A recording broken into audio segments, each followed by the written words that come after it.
Moral absolutism is the belief that there are unchanging, universal moral truths that apply to everyone, everywhere, without exception. On the surface, it feels like a reassuring anchor in a chaotic world. People want certainty. They want rules that never bend. But history, psychology, and lived experience all reveal that moral absolutism is not a foundation of clarity. It is a trap. It creates division. It blinds people to nuance. And it often produces outcomes that contradict the very values it claims to uphold. The danger begins with how absolutism frames human behavior. By insisting there is always one right way to act, it flattens the complexity of human situations into black and white categories. Life rarely offers choices that are purely good or purely evil. We make decisions in shades of gray, where context matters, where outcomes matter, where cultural realities shape our sense of fairness. Yet, absolutism ignores these variables and demands obedience to rigid codes. When someone breaks those codes, they are not seen as mistaken or misinformed. They are seen as immoral. This shift from understanding to condemnation fuels hostility. Psychologists have observed that when people hold rigid moral beliefs, they often experience what's called moral conviction bias. They perceive their own stance as unquestionably correct and dismiss alternative perspectives as threats. A study published in Science in 2009 found that strong moral convictions reduce tolerance for compromise.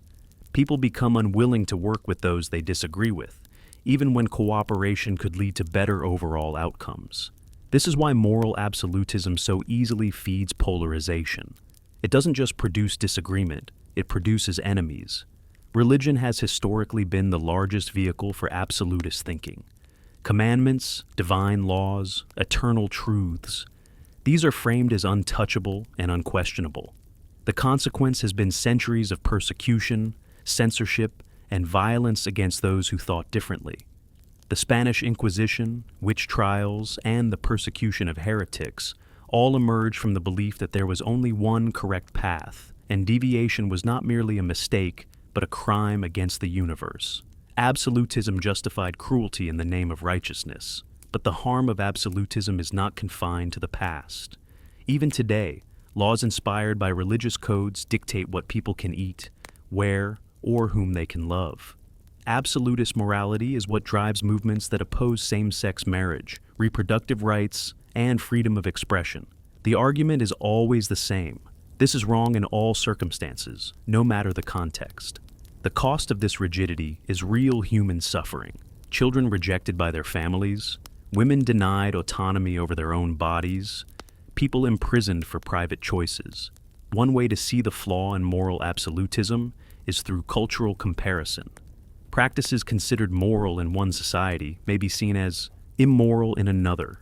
Eating beef is perfectly acceptable in much of the West, but in India, it is seen as deeply offensive in many communities. In some societies, arranged marriages are considered the most moral way to protect family honor, while in others, they are considered a violation of personal freedom. If morality were absolute, these contradictions would not exist. Yet they do, which shows that moral rules are not etched into the fabric of reality. They are human constructions. The anthropologist Richard Schwader argued that moral reasoning operates in three broad domains: ethics of autonomy, ethics of community, and ethics of divinity. Different cultures emphasize different domains, which explains why what feels sacred in one culture can feel irrelevant in another. Absolutism ignores this diversity and insists there is only one valid domain. This isn't just inaccurate, it erases the richness of human moral experience. Philosophers have also pointed out the dangers of absolutist thinking.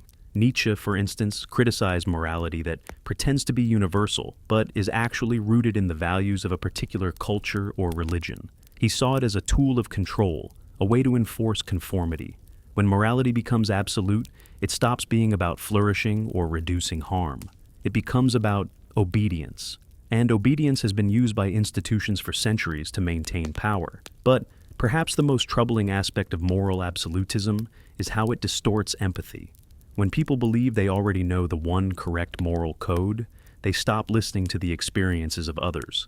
If the rule says lying is always wrong, then a lie to protect someone from violence is condemned as immoral, even if it saved a life. If the rule says sexual activity outside marriage is wrong, then even consensual relationships are condemned as sinful. Empathy, context, and compassion are silenced by rigid rule following. This is why absolutist systems are often blind to injustice.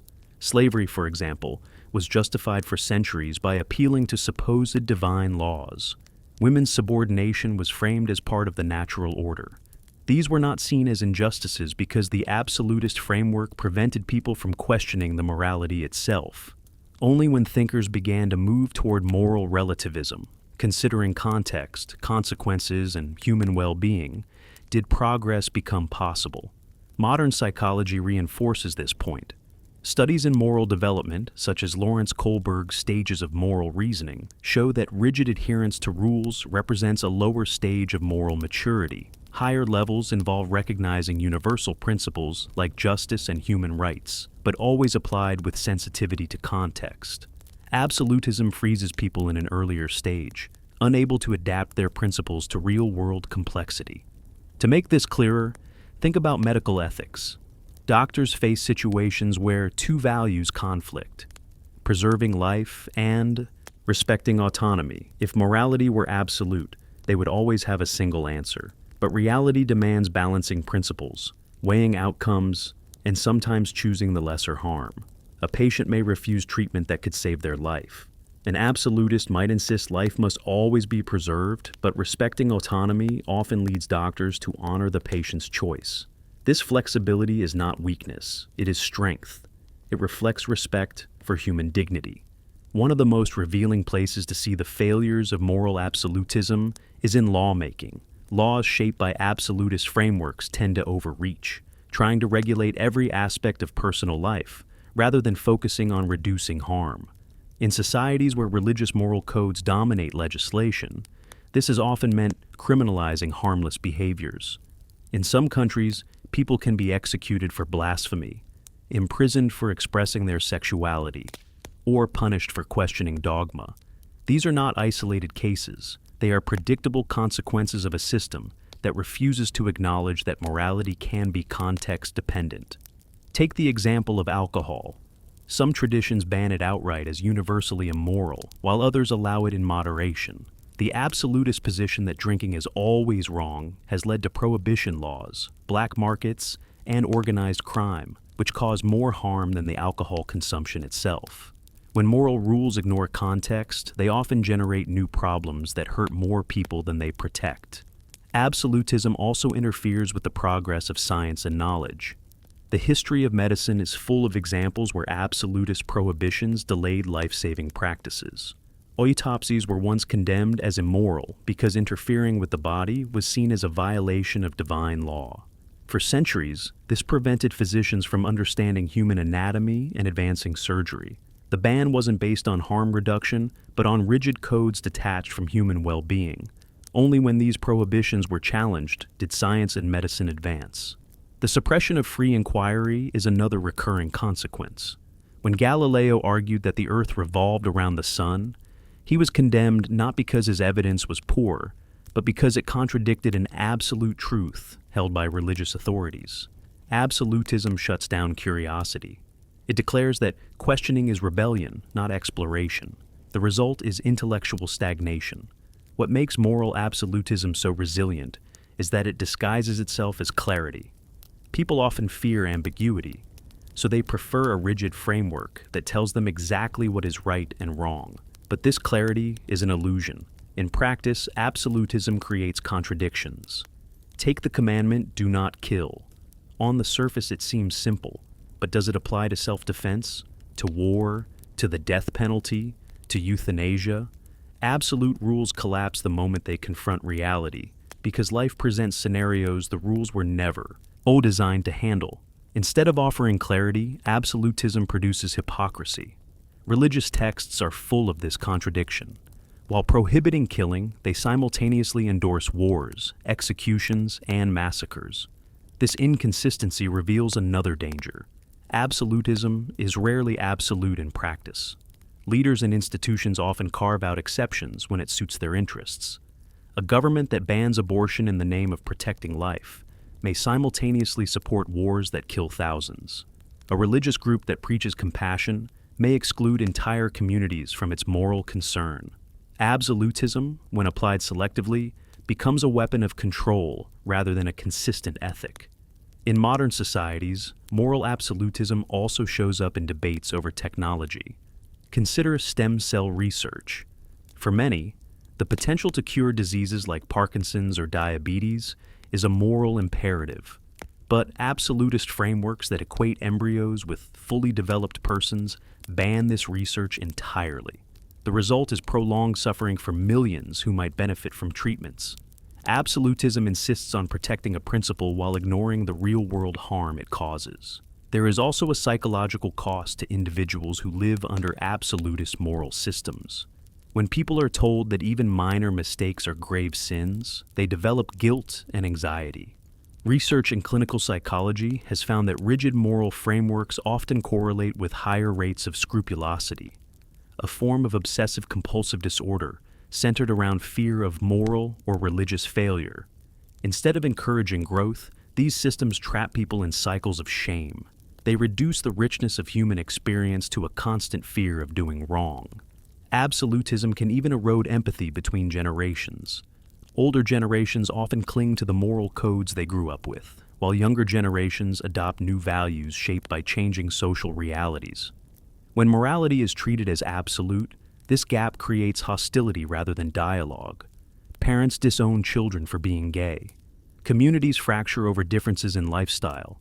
The rigidity of absolute morality blocks the natural evolution of human values. It's worth noticing how societies that lean less on absolutism often produce greater tolerance. Scandinavian countries, for instance, which tend to embrace more secular, flexible moral frameworks, consistently rank higher on measures of happiness, gender equality, and freedom of expression. Their systems are not built on declaring eternal truths, but on negotiating principles through democratic dialogue and evidence. In contrast, countries with rigid religious moral codes often rank lower in these areas, reflecting how absolutism stifles personal freedom and collective well-being. Even within personal relationships, absolutism can be corrosive. Consider marriage. In some traditions, divorce is forbidden under all circumstances. On the surface, this seems to uphold the sanctity of family. In practice, it often traps people in abusive or loveless relationships, causing suffering for both partners and their children. A flexible approach that prioritizes well-being over rigid codes allows people to leave harmful situations. Absolutism, by contrast, preserves the rule at the cost of human dignity. History also shows how moral absolutism has justified colonization and conquest. European powers claimed that spreading their religion and values was a moral duty, portraying indigenous cultures as immoral. Absolutism provided the ideological framework for oppression, enslavement, and cultural erasure. When morality is declared universal, it often becomes a mask for domination. Another subtle danger is how absolutism simplifies moral responsibility. If people are taught that morality is simply following rules, they stop engaging in critical thinking. They no longer ask, what will cause the least harm? Or, what will promote fairness? Instead, they ask, what does the rule say? This creates what Hannah Arendt described as the banality of evil. Ordinary people commit atrocities, not because they are inherently cruel, but because they are following rules handed down as absolute. When Nazi officials were tried at Nuremberg, many defended themselves by saying they were obeying the laws of their state. This is the logical endpoint of moral absolutism. When rules are seen as unquestionable, following them becomes a virtue even when they cause immense harm. A system that discourages critical reflection and prioritizes obedience paves the way for cruelty. Moral absolutism also clashes with what we know from evolutionary biology. Human moral instincts evolved not as rigid codes, but as flexible strategies for cooperation. Anthropologists studying small-scale societies have observed that moral rules adapt to the ecological and social needs of the group. Communities dependent on hunting may emphasize sharing, while agricultural societies emphasize property rights. The adaptability of morality is a feature of human survival. Absolutism, by insisting on fixed rules, goes against this evolutionary flexibility. If we look closely, one of the strongest arguments against moral absolutism comes from the progress of human rights themselves. Every major step forward in human freedom came from questioning absolutes. At one point, slavery was defended as a natural and eternal truth. Women's exclusion from politics was treated as unquestionable. The criminalization of homosexuality was framed as divine law. None of these shifted because the rules were followed. They shifted because people began to prioritize empathy, well-being, and evidence over rigid codes. Progress has always been the story of moving beyond absolutism. It is important to see that absolutism is not just a set of rules. It is a mindset. It teaches people to believe they already have the answers and that questioning is dangerous. This mindset narrows moral imagination. When people are told that morality is fixed, they stop exploring new ways to reduce suffering or increase fairness. Yet the conditions of human life are constantly changing. Technology creates dilemmas that no ancient text ever considered: artificial intelligence, genetic engineering, climate change. Absolutist frameworks are not equipped to handle these challenges. They offer answers that are outdated or irrelevant. Flexible ethics, by contrast, can adapt to new realities. Consider climate change. The moral question is not abstract. It is about the survival of ecosystems and billions of people. Addressing it requires balancing present needs with future generations, economic systems with ecological systems. Absolutism cannot handle this complexity. Some religious groups even dismiss climate action because they see the world as temporary, destined for divine judgment rather than long-term stewardship. This reveals the danger of rigid frameworks. They can blind people to existential threats because the rules they follow were written in a different context. The danger is not only theoretical. Absolutism repeatedly leads to violence. When groups believe they hold the only true morality, they see those who disagree as enemies to be defeated. This fuels terrorism, holy wars, and sectarian conflict. Suicide bombers are often motivated by the conviction that their cause is absolutely right, and compromise is betrayal. Absolutism transforms disagreement into warfare because it denies legitimacy to alternative perspectives. But violence is not only physical. Absolutism creates symbolic violence too: exclusion, humiliation, silencing. A teenager rejected by their community for questioning faith suffers psychological harm. A woman denied education because it violates traditional codes suffers structural harm. Absolutism's reach is wide, touching both public institutions and private lives. We should also consider the economic cost of absolutism. Societies that enforce rigid moral codes often limit participation in the workforce. When women are barred from education or employment, half of society's potential is wasted. When people are persecuted for their sexual orientation, talent is driven underground or lost altogether. Studies by the World Bank and the IMF repeatedly show that gender equality and freedom of expression correlate with stronger economies. Absolutism doesn't just limit freedom, it limits prosperity. There is also a technological dimension. Societies that cling to absolutist moral frameworks are less likely to invest in innovation. They are more likely to censor research that challenges tradition. This delays medical breakthroughs, slows down adaptation to new technologies, and prevents creative solutions. In a global world, this isn't just a moral failure, it's a competitive disadvantage. Another subtle but important problem is how absolutism turns morality into a static possession rather than a dynamic practice. Its astas suggests that once you have the right rule, your moral responsibility ends. But morality is not like owning an object. It is like playing an instrument. It requires constant adjustment, listening, and practice. Absolutism pretends to remove that burden, but in doing so, it removes the very heart of ethical living, the willingness to reflect and grow. Philosophical traditions that reject absolutism often produce richer moral frameworks. Utilitarianism, for example, focuses on consequences, what will produce the most well-being and the least harm. While not perfect, it forces people to think about outcomes rather than rigid principles. Virtue ethics, another flexible approach, emphasizes developing character traits like courage, honesty, and compassion, but allows their application to change with circumstances. Both of these perspectives acknowledge complexity rather than trying to erase it. The problem with absolutism is that it claims to protect morality from corruption, but in reality, it often corrupts morality itself. By prioritizing obedience over compassion, it allows people to justify cruelty. By claiming universal truth, it silences voices from different cultures and experiences. By offering false clarity, it produces real contradictions.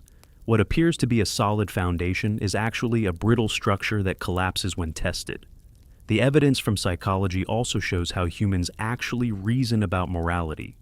Cognitive scientists like Jonathan Haidt have found that people often make moral judgments intuitively, based on emotions like empathy or disgust, and only later rationalize them with principles. This suggests that rigid codes are not the source of moral reasoning. They are post hoc justifications. Our real moral compass is more fluid and context-sensitive than absolutism admits. Consider a simple case: a person stealing bread to feed their starving family.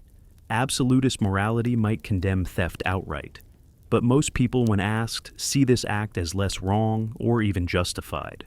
This shows that lived human morality already resists absolutism. People intuitively balance harm, need, and compassion. The rigidity of absolute rules does not match the flexibility of our actual moral instincts. Even neuroscience supports this. Brain imaging studies show that moral decision-making activates areas associated with social cognition, empathy, and future planning. These are flexible systems designed to weigh circumstances. They are not wired for rigid application of rules. Absolutism, in other words, is not only unhelpful, it is unnatural. What absolutism does well is give institutions power. By claiming to speak for eternal truths, religious or political authorities secure obedience. This is why absolutism persists despite its failures. It benefits those in control. The cost, however, is paid by individuals who lose their freedom to think, question, and adapt. One of the strongest counters to absolutism is history's long record of moral change. If morality were absolute, we would expect it to be constant. Yet it has shifted dramatically. Practices once seen as moral, public executions, arranged child marriages, blood sacrifices, are now widely condemned. Practices once condemned, interracial marriage, women voting, religious freedom, are now celebrated. The only way to explain this is to acknowledge that morality evolves. Absolutism cannot explain this evolution. It can only resist it. What we need, then, is not a world without morality, but a world without rigid moral absolutism. We need moral systems that adapt to human needs, that listen to context, that prioritize reducing harm and promoting fairness. This doesn't mean everything is relative and nothing matters. It means morality must be guided by principles like empathy, evidence, and the well-being of conscious beings, not by unchanging dogma. Absolutism tries to solve the problem of uncertainty by denying it. But uncertainty is part of the human condition. Embracing it does not weaken morality, it strengthens it. It forces us to stay alert, to keep thinking, to keep revising our values in light of new information. That process is the true safeguard of moral integrity. When we look at the pattern of human progress, it becomes clear that what advances society is not obedience to rigid absolutes, but the willingness to question them. Every movement for justice has faced resistance from those who claimed morality was already settled. Abolitionists were told slavery was divinely sanctioned. Suffragists were told gender roles were natural and unchangeable. Civil rights leaders were told segregation was the way things had always been. Absolutism has always been the shield of oppression, while change has come from people willing to see morality as a living process. This doesn't mean that anything goes or that morality is meaningless. It means that morality must be responsive. It must listen to human experience, adapt to cultural realities, and take into account the complexity of life. A flexible morality is not weaker than absolutism. It is stronger because it can actually serve human needs. Absolutism claims certainty but collapses under scrutiny. A responsive morality accepts uncertainty but produces better outcomes. One striking example is the way societies have approached justice. An absolutist system treats punishment as fixed. Certain crimes always require certain penalties. In the past, stealing a loaf of bread could lead to death or exile because the rule was absolute. Today, more flexible systems consider intent, context, and rehabilitation. This doesn't mean theft is ignored, but it means the response is proportional and human-centered. Justice improves when we let go of absolutism. Even in international relations, absolutism has caused immense harm. When leaders see their nation's values as universally right, they justify wars in the name of spreading morality. Colonization, missionary, violence, and modern interventions have often been justified through the language of moral duty. Absolutism on a global scale leads to cultural imperialism. A world that respects diversity and dialogue avoids these dangers by admitting that morality is not one size fits all. The same logic applies to personal life. Absolutism can turn family relationships into battlegrounds. A parent who believes their child must conform to a rigid code will see difference as rebellion rather than individuality. But when morality is treated as adaptable, relationships can grow. Respect replaces control. Understanding replaces condemnation. People flourish not by being forced into molds, but by being given the freedom to shape their own values within a framework of empathy and fairness. We also see the failures of absolutism in its inability to address moral dilemmas that involve trade-offs. During a pandemic, for instance, leaders must balance freedom of movement with collective safety. An absolutist might cling to one principle, either absolute liberty or absolute safety, without compromise. But effective policy requires balancing competing values and adjusting as new information emerges. Absolutism cannot handle this. Flexibility can. One of the most dangerous illusions of absolutism is that it promises moral certainty, when in fact, it delivers moral blindness. It convinces people that once they have the rule, they can stop thinking. But the reality is that moral responsibility never ends. It requires constant reflection, constant questioning, and constant willingness to change. The moment we think morality is settled, we stop being moral agents and become mere followers. There is also a profound human cost in communities governed by absolutes. In cultures where rigid codes dominate, countless individuals live double lives, pretending outwardly to conform while privately rejecting the rules. This hypocrisy is not a personal failure. It is a survival mechanism. Absolutism forces people into dishonesty because it leaves no room for diversity. A flexible system, by contrast, allows people to live authentically without fear. The philosopher Isaiah Berlin once warned of the dangers of believing in one single, ultimate moral truth. He argued that human values are many, and often they conflict. Liberty, equality, justice, compassion, they do not always align perfectly. Absolutism insists they must, but Berlin's insight was that the real task of morality is to navigate those conflicts honestly. That means sometimes sacrificing one value to protect another, not because morality is meaningless, but because morality is real. It exists in tension, not in certainty. Science also shows that cooperation thrives not through rigid codes, but through reciprocity and adaptability. Game theory experiments demonstrate that strategies which are too rigid often fail in the long run.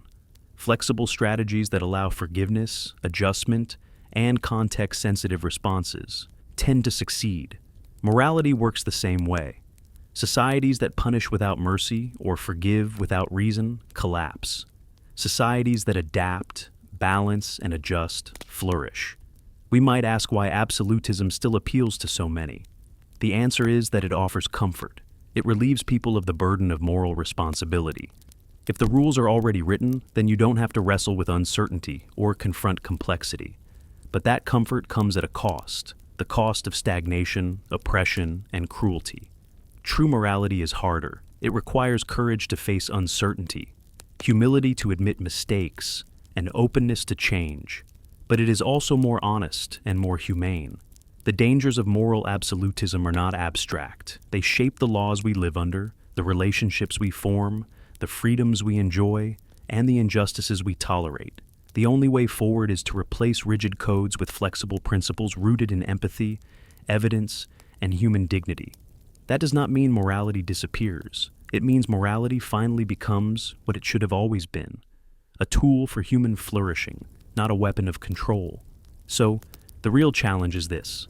Are we willing to give up the illusion of certainty for the reality of responsibility? Are we willing to admit that morality is a practice, not a possession, and that our duty is not to obey, but to reflect, adapt, and grow? If we are, then we can move beyond absolutism into a world where morality is alive, responsive, and truly human. And now, I want to hear from you. Where are you listening from right now, and what time is it where you are? Drop a comment below. I'd love to see how far this conversation reaches.